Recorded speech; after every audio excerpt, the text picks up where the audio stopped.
বন্যা বিধ্বস্ত উত্তরবঙ্গে ত্রাণ বিলি করতে গিয়ে সেখানে তৃণমূল আশ্রিত দুষ্কৃতীদের হাতে আক্রান্ত হতে হয় বিজেপি সাংসদ খগেন মুর্মু এবং বিজেপি বিধায়ক শঙ্কর ঘোষকে। তারই প্রতিবাদে ব্যারাকপুর সাংগঠনিক জেলা বিজেপির তরফ থেকে রামকৃষ্ণ মোড়ে পথ অবরোধ করা হয়। ঘটনাস্থলে বিশাল পুলিশ বাহিনী পৌঁছয়। এরপর প্রায় আধ ঘন্টা পর অবরোধ তুলে নেওয়া হয়। উত্তরবঙ্গে যেভাবে আমাদের সাংসদ বিধায়কের উপর আক্রমণ হয়েছে তার প্রতিবাদে আরো একটা কারণ আছে যে উত্তরবঙ্গে যেভাবে বানবাসী হয়েছে, মমতা ব্যানার্জি এখানে কার্নিভাল করছে। মমতা ব্যানার্জি তথা বাংলার মানুষকে আমরা জানাতে চাই, মমতা ব্যানার্জির এটা শেষ কার্নিভাল। আমরা এই প্রতিবাদে আমরা এই রাস্তা অবরোধ করছি। একদম মমতার শেষ কার্নিভাল। মমতা ব্যানার্জি আর মুখ্যমন্ত্রী থাকতে পারবে না, আর আমরা কার্নিভাল করব না।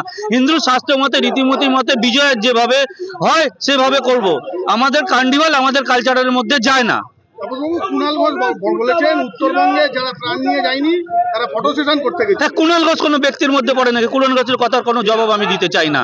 কুণাল ঘোষ কোনো মানুষের মধ্যে পড়ে না। তৃণমূল কেন ওটাকে রেখেছে আমি জানি না। তৃণমূলের মধ্যে যদি দুই একটা ভালো লোক থাকে তাদেরকে বলবো এই কুণাল ঘোষ নামক একটা জঘন্য কীটটাকে আপনারা বলতে দেন কেন? 2026 সামনে নির্বাচন রয়েছে, সেই জায়গায় দাঁড়িয়ে 356 বা 355 কি দাবি রাখছেন? এটা দেখেন, আমি একজন জেলা সভাপতি হিসেবে এগুলো বলার কথা না। রাজ্য নেতৃত্ব আছে, ছোট নেতৃত্ব আছে, তারা এগুলো নিয়ে আলোচনা করবে।